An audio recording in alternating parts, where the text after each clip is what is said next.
Juan 2:13-22, ang mabuting balita ng Panginoon ayon kay San Juan.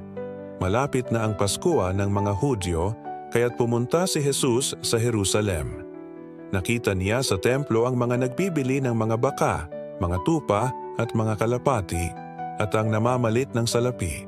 Gumawa siya ng isang panghagupit na lubid at ipinagtabuyang palabas ang mga mangangalakal, pati mga baka at tupa.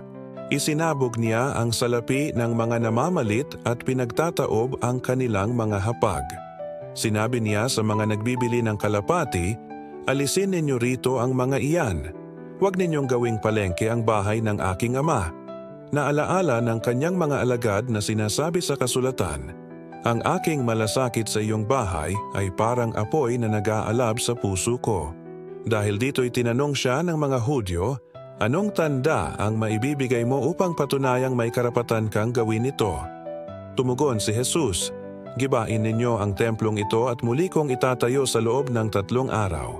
Sinabi ng mga Hudyo, 46 na taon na ginawa ang templong ito at itatayo mo sa loob lamang ng 3 araw?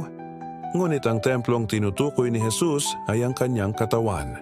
Kaya't nang siya'y muling mabuhay, naalaala ng kanyang mga alagad na sinabi niya ito at naniwala sila sa kasulatan at sa mga sinabi ni Jesus. Ang mabuting balita ng Panginoon.